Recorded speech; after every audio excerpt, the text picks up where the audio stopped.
Welcome to the 5th class of our course. In this class, we're going to learn about the role of periodic orbits in defining critical exponents. To illustrate, let us start with the Reunião equation. For this, we have this Euler criterion from the work of Bedoverone and Giacomini, which says that periodic orbits are not admissible except at this exponent here. And this is proven by defining such function phi in this way and applying the Green's formula to the region enclosed by a potential periodic orbit. In this way, the boundary of this region is a periodic orbit, and on it, we know that since this is a trajectory of our dynamical system, it satisfies that x dot is equals to some f and z dot is equals to some g, in such a way that the left-hand side of this integral is equals to 0. On the other hand, the right-hand side has a sign. Whenever we are out of this exponent here, which I call PA delta. Okay, so with this we see that the existence of periodic orbit for any p different from this number wields a contradiction. So with this result in hand, now we can see that this PA delta is indeed the critical exponent for the Reunião equation. Why? By considering this range from PSA to PA delta, recall that in this range M0 belongs to the first quadrant strictly, and M0 is a source, which means that everything goes out from M0. In particular, the regular trajectory, which is the one which is issued from M0, cannot converge to M0. And in this case, let us show that this trajectory needs to blow up in finite time. Why is this? Because the other alternative would be converging to A0. But this is not admissible because since we don't have periodic orbits, the trajectories issued from M0 could not go anywhere. So the only possibility is to have a blow up in finite time with these trajectories blowing up in finite time as well, and eventually one of these are going to converge to A0, as in this picture. On the other hand, when we are on the right of this exponent, at this moment we know that M0 is a sink. And our objective now is to show that the regular trajectory converges to M0. Why is this true? Because let us assume by contradiction, for instance, that the trajectory blows up in finite time. Or the argument will be the same if the trajectory was a fast decaying one. The thing is that in this case, we have that the flow at this line, x equals to n tilde minus 2, has a well-defined direction. It always points to the right and down. So trajectories, we cannot have a trajectory being issued from that range and converging to M0. So a trajectory in that direction is not admissible. So with this, the trajectories which converge to M0 could not come from anywhere. And so the only possible admissible situation is that the trajectory, the regular one, converges to M0. And we have this behavior. And finally, at the critical exponent, M0 is a center, and we do have periodic orbits in this case, and it happens that the regular trajectory can only converge to a zero in this case. What happens when we replace this Laplacian by a Pucci operator? In this case, we are going to prove in a few minutes that we have an analog of this Dulac criterion. Now it's a bit more involved because remember that the flow induced by this dynamical system, the dynamical system associated to this equation, is such that in the first quadrant, we have this line L plus, and we have two operators, one in each of this region, R plus and R minus. Let us consider, for instance, the operator M plus. So in the region above, we have indeed the Laplacian operator, the standard Laplacian operator in dimension n.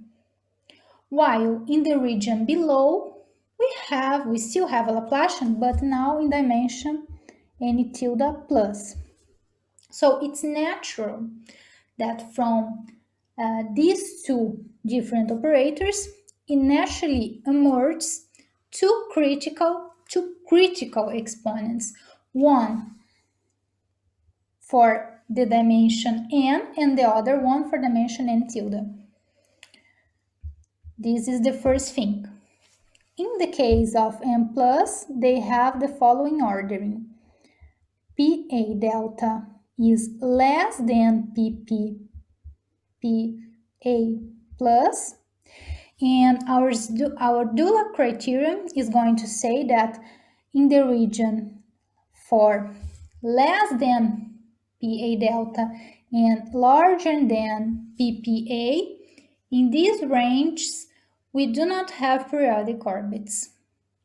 And in this whole region here, the Dulac criterion is inconclusive. There's another thing which is interesting is that we cannot have periodic orbits strictly contained in the region above. Why is that? Recall that the flow is subject to the Poincare-Bendixson theorem. So, since n0 is the only stationary point which lies in the boundary of the first quadrant, and it's always a source, we would need to have for a trajectory, for a periodic trajectory in R plus, we would need to have a stationary point inside. So this does not occur in our system. So this situation is not admissible, and we have automatically that periodic orbits are not admissible in the region R plus. On the other hand, in the region R minus, they are admissible, but the most common one, which will occur in this interval between these two criticals, are those trajectories which cross the concavity line twice, in this way. And we're going to see in a minute. Let us just, to fix the ideas, let us consider here the range in which P is larger than this P as A plus, because in this case M0 lies entirely, is strictly in the region in the first quadrant, and so we are looking for periodic orbits that have M0 in its interior. Okay, we are looking for periodic orbits with M0 in the center. Okay, recall that in the complementary range, which is for P less or equal than this PS, M0 is not anymore in the first quadrant strictly, because we have either M0 coinciding with a zero or in the fourth quadrant. So these cases is going to be a subject for our last class of our course about singular solutions. With that, let us start proving our Dulac criteria for the Pucci operator. as before, we define this function phi, and we look at this capital Phi, which now has two sentences, one in R plus and another in R minus. And as before, since we start considering a periodic orbit and the region enclosed by it with the Green's formula applied here. So the left-hand side as the boundary of this region is a periodic orbit and this orbit is an orbit of our dynamical system, this left-hand side is equal to 0. On the other hand, as far as both of these integrals have the same sign, which means that in terms of p, we are on the left of both exponents pa delta and pp a plus, which means that we are on the left of pa delta or on the right of ppa plus, then this is going to be positive or either negative. So we will obtain a contradiction exactly as in the case of the Laplacian operator. This is simple. What happens now when we are exactly at the point PA delta? At this point, we don't have periodic orbits neither, because in this case, we observe that this capital phi here is going to vanish in the region R plus. So this integral here vanishes as well. Meanwhile, this other one here has a sign, so this gives us a contradiction. On the other hand, when we are on the PPA plus, it's now for the function capital phi that it vanishes on the region R minus, so this one here is equals to 0. With that, we observe two things. The first one is that if we had a periodic orbit crossing the line L plus and having a non-trivial part here in the region R plus, then the non-vanishing of this integral here would give us a contradiction. This means that the only admissible periodic orbits at the point PPA plus are the ones which lie strictly below that line in the region R minus lambda. Okay, or these are like this. So, and with the same calculation, we also conclude that PPA plus is the only exponent which for which we could have a periodic orbit lying entirely in the region R minus. All other periodic orbits need to intersect the line L plus, at least they need to intersect the line L plus twice in order to have this balance of this integral equals to 0 and the other ones not equal to 0. So, with that, proving exactly as the same way as the Laplacian, as soon as we don't have periodic orbits, we're able to conclude that for P, in the case of n plus, let us say for instance, when P belongs to the range PSA plus and PA delta, that this regular trajectory here blows up in finite time and so P belongs to C. On the other hand, for all P which is larger than PPA plus, we will have that this regular trajectory converges to M0 and so P belongs to S.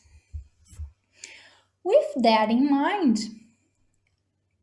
it's possible then to define a critical exponent for our equation driven by a Pucci operator. Why and how? This is done by defining the supremum of this set C here, because we know that this set is non-empty, because we have already this interval, this whole interval contained in C, and on the other hand, since P belongs to S for large P, we know that this set of P's for each the regular trajectory gamma P blows up in finite time is bounded from above, so that the supremum is well defined. So in the next few slides, I'm trying to convince you that this exponent defined in this way, it gives us indeed a critical exponent for our Pucci plus operator. It is unique in the sense of being the unique exponent for which we have a fast decaying solution. At this exponent, we will have a fast decaying trajectory, and moreover, we are going to classify all this range here on the left-hand side of P star, in the sense that for all P between this OP between this P star and this PPA plus, we will have pseudo-slow decaying solutions. And as we have already seen for any number less than PPA, that since the trajectory, the periodic trajectories, they need to cross the concavity line twice, or in the case of PP, we can also see that the regular trajectory, the maximal regular trajectory needs to intersect this line. In any of these cases, we will have the periodic, the regular trajectory converging to this periodic orbit and changing concavity infinitely many times.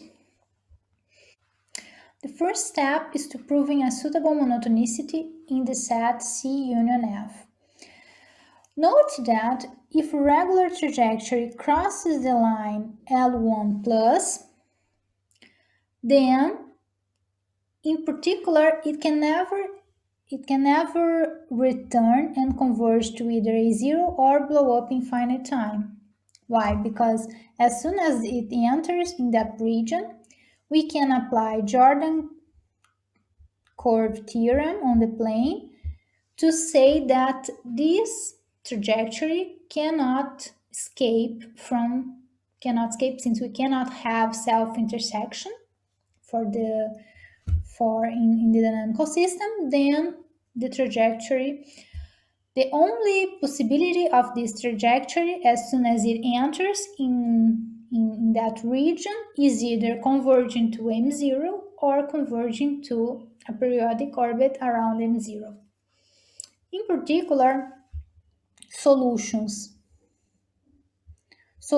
in the ball or solutions fast decaying, they have their corresponding trajectories satisfying such monotonicity in this way. They never leave this region x dot positive and z dot negative, because if they entered in by L1 plus, they would need to remain in that region forever. So this is the situation. In particular, this gives us that the critical exponent belongs to F. Why? First of all, it cannot belong to C because C is open and P star is in the boundary of C. It can also neither belongs to S. It cannot converge to M0 because for P less than PPA, we have that M0 is a source. And at PPA, M0 is a center. So conversion to M0 is not a possibility. So the only possibility we need to exclude is that at the critical exponent we had a trajectory of pseudo-slow decaying type, like this. But since such trajectory enters in that region, it needs to cross that line L1 plus. If we had that on the limit, on the boundary of C, by the continuity with respect to data, all these trajectories gamma p, which are the regular trajectories for p close to this p star, would also need to enter in that region and also would need to cross that line L1 plus. But this is not admissible on the left of the critical exponent, because on the left we only have C, and solutions in C do not cross that line. And this gives us that at the critical exponent we have a fast decaying trajectory. Let us now prove the uniqueness of a fast decaying trajectory. Let us assume by contradiction that we have two fast decaying trajectories for two different p's. Let us say p1 less than p2, and let us say we have a trajectory gamma p1 here, and in another color I will draw this gamma p2. What is the position of this gamma p2 with respect to gamma p1? We know that at such points n0 and a0, we know from the linearization at that points that exactly the tangents at that point with respect to p. So we know that in a neighborhood of n0, gamma p1 needs to start below gamma p1. On the other hand, near a0, gamma p2 needs to enter here in a0 a little bit above. With that, we see that eventually a crossing here must happen. And notice that here is not a trivial crossing when, in the same way when we fix some p, because when we have some fixed p, for a fixed dynamical system, of course we cannot have crossings because we have the uniqueness of the ODE problem. However, for different p's, it doesn't mean nothing, because it doesn't mean anything, because we could have such crossing point. And it's exactly this that we need to exclude. One needs to see that this crossing is no longer admissible even when we are varying p. And here will be important that both these trajectories are fast decaying, so we know that they lie in the region where x dot is positive and z dot is negative. So we know where they are. We know their monotonicity, and so we know that such crossing point would occur in this region. Let us see what happens with a crossing point from our dynamical system here perspective. From the dynamical system, we see that x dot does not depend on p, only z dot. And we are seeing that z dot is decreasing with respect to p.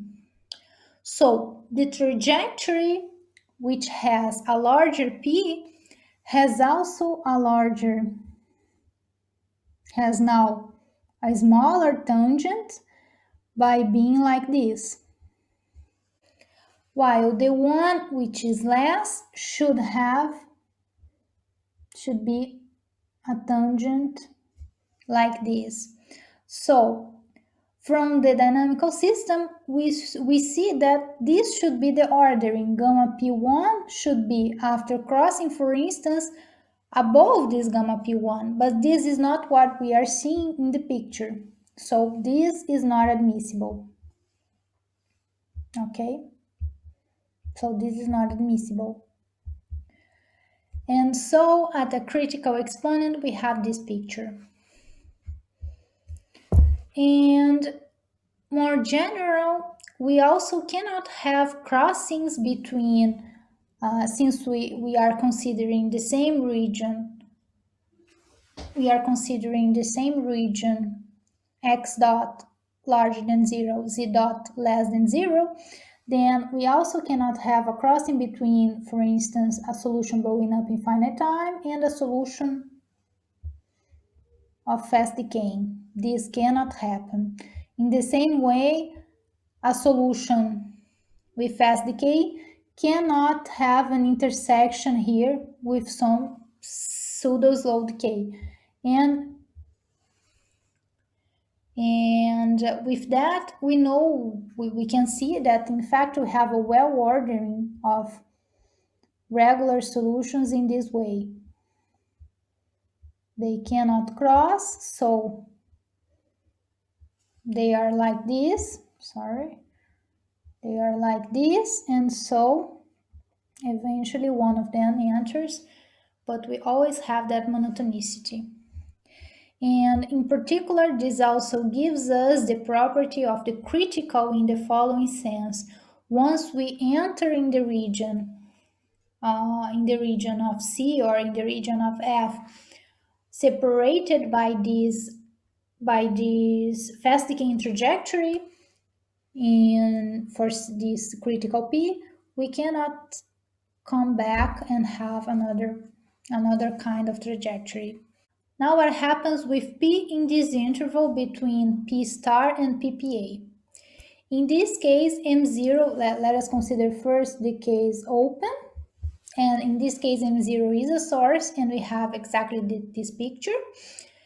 So the trajectory needs to enter in that region by being either a slow decay or a pseudo slow decay. But since M0 is a source, it automatically creates the existence of a periodic orbit automatically.